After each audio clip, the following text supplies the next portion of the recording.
इस देश में हर इस्लाम को मानने वाला मुस्लिम आतंकवादी नहीं होता है, लेकिन हर आतंकवादी मुस्लिम ही क्यों होता है? सनातन धर्म के 30 त्योहारों पर ही क्यों होती है? सनातन धर्म को मानने वालों की ही क्यों होती है? कभी रामनवमी पर जहांगीरपुरी में होती है, कभी महाशिवरात्रि पर नूह और मेवात में होती है, कभी निर्दोष सिलाई करता हुआ दर्जी का तन जर्जुदा कर दिया जाता है, कभी बदायूं में होती है तो कभी बहराइच में होती है। आपको पाकिस्तान से प्यार है, आप जाइए। किसको मैसेज दे रहे हैं आप ये? मैं मैसेज नहीं, मैं तथ्य की बात बता रहा हूं। धार्मिक यात्रा पर जा रहे हैं तब कहा जाता है डीजे बंद करो, ये नहीं चलेगा, वो नहीं चलेगा। तो क्या पाकिस्तान चलेगा? यहाँ पाकिस्तान के गीत गाए जाएंगे, पाकिस्तान के जयकारे बोले जाएंगे, पाकिस्तान का झंडा लहराया जाएगा। क्या मां भगवती का नवरात्रि 9 दिन पूजा करना, व्रत करना और व्रत करके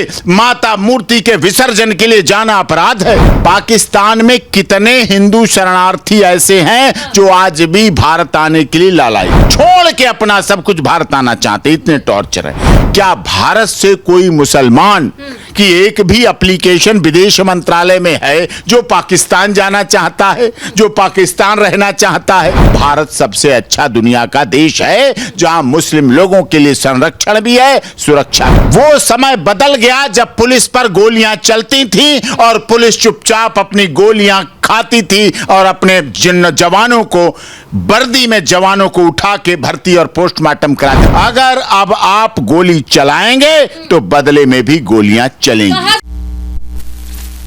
मेरा पहला सवाल होगा कि बहराइच हिंसा में जिस तरीके से राम गोपाल की मृत्यु हो जाती है, झंडे को लेकर के बवाल हो जाता है, मूर्ति विसर्जन पे हिंसा हो जाती है, मुठभेड़ हो जाता है, उसको आप कैसे देखते हैं? मुझे ये बताइए, हर हिंसा सनातन धर्म के 30 त्योहारों पर ही क्यों होती है? सनातन धर्म को मानने वालों की ही क्यों होती है? कभी रामनवमी पर जहांगीरपुरी में होती है, कभी महाशिवरात्रि पर नूह और मेवात में होती है, कभी निर्दोष सिलाई करता हुआ दर्जी का तन जर्जुदा कर दिया जाता है, कभी बदायूं में होती है तो कभी बहराइच में होती है। किस लिए होती है? क्या मां भगवती का नवरात्रि 9 दिन पूजा करना, व्रत करना और व्रत करके माता मूर्ति के विसर्जन के लिए जाना अपराध है? और उस अपराध में कहा, जब यात्रा पे जा रहे हैं, धार्मिक यात्रा पर जा रहे हैं, तब कहा जाता है डीजे बंद करो, ये नहीं चलेगा, वो नहीं चलेगा। तो क्या पाकिस्तान चलेगा? यहाँ पाकिस्तान के गीत गाए जाएंगे, पाकिस्तान के जयकारे बोले जाएंगे, पाकिस्तान का झंडा लहराया जाएगा। आपको पाकिस्तान से प्यार है, आप जाइए। किसको मैसेज दे रहे हैं आप ये? मैं मैसेज नहीं, मैं तथ्य की बात बता रहा हूं। पाकिस्तान में कितने हिंदू शरणार्थी ऐसे हैं जो आज भी भारत आने के लिए लालायित हैं? उनकी एप्लीकेशन, पिटीशन, याचिकाएं छोड़ के अपना सब कुछ भारत आना चाहते? इतने टॉर्चर है। क्या भारत से कोई मुसलमान की एक भी एप्लीकेशन विदेश मंत्रालय में है जो पाकिस्तान जाना चाहता है, जो पाकिस्तान रहना चाहता है? नहीं चाहता है। इसका क्या मतलब? भारत सबसे अच्छा दुनिया का देश है जहां मुस्लिम लोगों के लिए संरक्षण भी है, सुरक्षा भी। लेकिन ये इसका मतलब नहीं, अगर अहिंसा परमो धर्म है, अगर विश्व की शांति के लिए सर्वे भवन्तु सुखिनः सर्वे सन्तु निरामया हमारा महामंत्र है, अगर सर्वजन हिताय सर्वजन सुखाय हमारा श्लोक है, तो ये मतलब भी नहीं कि हम अपनी यात्राओं को ना होने दें, यात्राओं को रोक दें। अब मेरा दूसरा सवाल, जैसे ही मुठभेड़ की खबर सामने आती है, आप देखते हैं कि बहराइच का क्या माहौल हो जाता है। राम गोपाल को न्याय दिलाने के लिए लोग सड़क पर सनातनी उतर जाते हैं और आप भी लगातार आवाज उठाते रहे हैं। फिर खबर आती है कि 2 आरोपी सरफराज और एक अन्य आरोपी का नाम मुझे याद नहीं आ रहा, उनका एनकाउंटर किया गया है। सर, गोली लगी पैर में। विपक्ष कहता है कि एनकाउंटर धर्म देख के किया जाता है, मजहब देख के किया जाता है। अखिलेश यादव बोलते हैं, देखिए, जब पुलिस पकड़ने के लिए भागती है, अपराधी बचता है। देखिए, अब वो समय बदल गया। वो समय बदल गया जब पुलिस पर गोलियां चलती थी और पुलिस चुपचाप अपनी गोलियां खाती थी और अपने जिन जवानों को, वर्दी में जवानों को उठा के भर्ती और पोस्टमार्टम कराती। वो समय बदल गया। अगर अब आप गोली चलाएंगे तो बदले में भी गोलियां चलेंगी। कहा जा रहा है सर कि योगी जी कौन होते हैं इनकाउंटर करवाने वाले? यूपी में कानून व्यवस्था भी तो है। आखिर जब मुस्लिमों की बारी आती है तो कानून व्यवस्था की धज्जियां क्यों उड़ाई जाती? योगी जी जानबूझ के करवाते हैं। देखिए, अपराधियों को तो पकड़ा जाएगा। उस समय की बात कोई क्यों नहीं कर रहा जब राम गोपाल मिश्रा को 16 गोलियां मारी गईं, जब राम गोपाल मिश्रा के शरीर के साथ ज्यादती की गई? उनकी गलती क्या थी सर? ठंडा ही तो था। उनकी गलती ये थी सिर्फ कि वो अपने नवरात्रों की 9 दिन की पूजा करके माता के विसर्जन के लिए जा रहे थे, खुशी खुशी जा रहे थे। उस खुशी के बदले क्या मिला?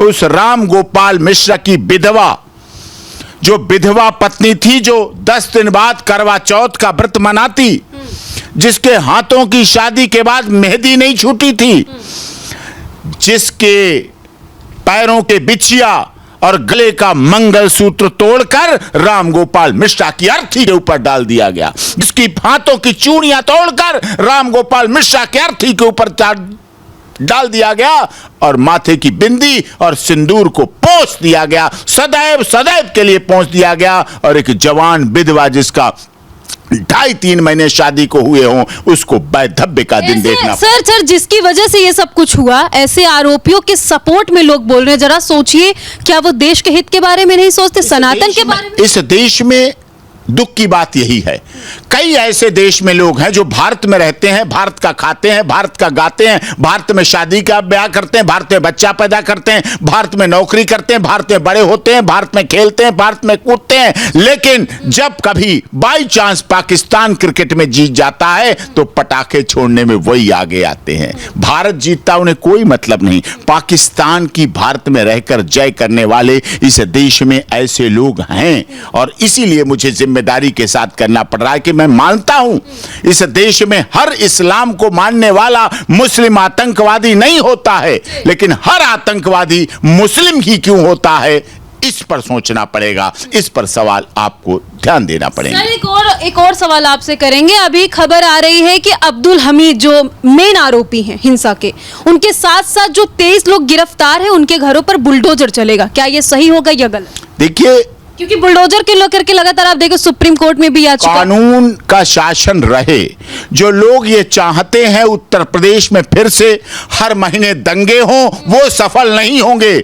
जो लोग चाहते हैं उत्तर प्रदेश में योगी राज में फिर से हर महीने कर्फ्यू लगे, हर महीने स्कूल कॉलेज और अस्पताल बंद रहें, हर महीने दुकानें बंद रहें, हर महीने हिंदू और मुसलमान के बीच में आग जले, ये अब नहीं होगा। चाहे उसके लिए योगी जी को कुछ भी करना पड़े, लॉ एंड ऑर्डर मेकिंग संस्थाओं को कुछ भी करना पड़े, वो बदलाव का समय है। आज उत्तर प्रदेश विकास कर रहा है, आज उत्तर प्रदेश तरक्की कर रहा है। उत्तर प्रदेश में ऐसी हिंसा कैसे हो जाती है? योगी जी पर भी तो सवाल खड़े हुए हैं ना, और हो रहे हैं, जहां पर आप देखते हैं कि कहा जाता है योगी जी के राज में नहीं हो सकती हिंसा। देखिए, सवाल खड़े हुए हैं, सरकार काम कर रही है। उत्तर प्रदेश पुलिस ने अरेस्ट किए हैं, बड़ी मुश्किल से अरेस्ट कर पाए। अगर फायरिंग ना करते तो बच के भाग ही जाते, निकल ही जाते। और सवाल खड़ा हो रहा है कि जब हिंसा हो रही थी तो कई ऐसे अधिकारी थे जो घरों में जाके छिपे थे, उनकी जिम्मेदारी नहीं बनती थी कि वो जाकर के लोगों को बचाए? देखिए, जान बचाना अलग काम है, ड्यूटी करना अलग काम है। अगर अधिकारी यहां की जान बचाने के लिए घर में छुप जाएंगे तो हमारे देश के सैनिक जो बॉर्डर पर राष्ट्रीय ध्वज लेकर जाते हैं और कह के जाते हैं कि या तो राष्ट्रीय ध्वज लहरा के आऊंगा या तिरंगे में लिपट कर आऊंगा, लेकिन आऊंगा अवश्य, उनकी भावनाओं को क्या आहत नहीं होगी? उनकी भावनाएं भी आहत होंगी। अधिकारियों को अपनी ड्यूटी, कर्तव्य पूरे फर्ज और पूरी दृढ़ता के साथ करने चाहिए, अपनाने चाहिए और उन्हें लोगों को बचाने का काम करना चाहिए। लेकिन जो भी घटना हुई दुखद है, षड्यंत्रकारी कामयाब हो गए। मिश्रा की पत्नी खुश नहीं है, और खुश होंगी भी कैसे? वो कह रही है कि हमें अभी न्याय नहीं मिला है क्योंकि गोली पैर में लगी है। हाँ, नहीं, देखिए, मैं हत्या, इनकाउंटर को वो नहीं देता हूं, वरीयता नहीं देता हूं, उसको एक्सेप्ट नहीं करता हूं। पुलिस अपना काम कर रही है, जांच एजेंसियां अपना काम कर रही हैं, माननीय अदालत अपना काम करेगी, सरकार अपना काम कर रही है, आप लोग अपना काम कर रहे हैं, न्याय मिलेगा। Access to justice for all केवल दीवारों पे लिखा नहीं जाएगा। और अब तो और अच्छा है रामगोपाल मिश्रा की उस जवान विधवा के लिए जिसने वैधव्य रूप धारण किया, उस विधवा के लिए आज ये अच्छा अवसर है कि अब कानून की देवी की आंखों पर से भी पट्टी हट चुकी है और कानून की देवी के हाथ में संविधान आ चुका है। अब कानून की देवी देखेंगे भी और उसके बाद फैसला होगा। पहले आंखों पे पट्टी बंद कर फैसला होता था, अब देखकर भी फैसला होगा। अब कोई धन बल जन बल बाहु वाला व्यक्ति प्रभाव नहीं होगा। तो क्या अब इन आरोपियों को सजा मिलेगी या फिर एज अ लॉयर आप क्या चाहते कि इन आरोपियों के साथ क्या होना चाहिए? देखिए, मेरा साफ कहना है, अपराधी बचना नहीं चाहिए, अपराधी बख्शा नहीं जाने चाहिए और निर्दोष दंडित नहीं होना चाहिए और निर्दोष को सजा नहीं मिलनी चाहिए। अखिलेश यादव को क्या मैसेज देना चाहिए? उसे उत्तर प्रदेश में इतनी सीटें आई, लोकसभा में जनता ने उनको इस बार चुना, कई सीटें लाई और यही अखिलेश यादव एक भी समर्थन में पोस्ट ना करके कानून व्यवस्था पर सवाल उठाए। देखिए, अखिलेश यादव जी विपक्ष के नेता हैं, उत्तर प्रदेश के मुख्यमंत्री रहे हैं। पहले एक इंसान नहीं है सर? इंसान हैं, लेकिन उनकी इंसानियत थोड़ी सी डगमगा जाती है वोट बैंक के लिए। वो थोड़ा सा, आदमी बहुत अच्छे हैं, घर में गाय की पूजा करते हैं, घर में रामायण गीता महाभारत उपनिषद सबकी पूजा करते हैं। मूर्ति विसर्जन में बवाल हो रहा है, हिंसा और बोलते तब नहीं बोलते। उनकी धर्म पत्नी बहुत धार्मिक हैं, बहुत धार्मिक हैं, बहुत श्रवण करते हैं। मुलायम सिंह यादव जी, उनके पिता बहुत धार्मिक व्यक्ति थे, पूरा परिवार धार्मिक है, लेकिन वोट बैंक की राजनीति के लिए तुष्टीकरण की राजनीति पर उतर आते हैं। लेकिन उन्हें समझना चाहिए, उन्हें सोचना चाहिए, उन्हें अपने सब मतदाताओं को देखना चाहिए कि मां भगवती की यदि आज हम सही सलामत मूर्ति विसर्जन नहीं कर पा रहे तो मैं बड़ी जिम्मेदारी के साथ, आप वरिष्ठ पत्रकार हैं, आपका चैनल पूरी दुनिया में देखा जाता है, मैं बहुत जिम्मेदारी के साथ कह रहा हूं, अगर आज आप खामोश रहे तो कल कुछ नहीं बचेगा। और आज अगर आप अपनी मूर्ति विसर्जन को सही नहीं कर पाए तो आप आगे आने वाले समय में अपने बुजुर्गों की अस्थियों का भी विसर्जन करने से मजबूर हो जाएंगे और आप अपने बुजुर्गों की अस्थि विसर्जन भी नहीं कर पाएंगे। तो देखिए, साफ तौर पे एपी सर का गुस्सा लाजमी है। जिस तरीके की हिंसा हुई, मुठभेड़ हुआ और इनकी भी यही मांग है कि हमारे सनातन में जब भी कोई त्योहार आता है तो हिंसा क्यों होती है और जितने भी आरोपी उनको कड़ी से कड़ी सजा मिलनी चाहिए जो उन्होंने गलती की है। फिलहाल आपकी क्या राय है कमेंट सेक्शन में जाकर के जरूर बताइएगा। सर बहुत बहुत धन्यवाद हमसे जुड़ने के लिए। Thank you.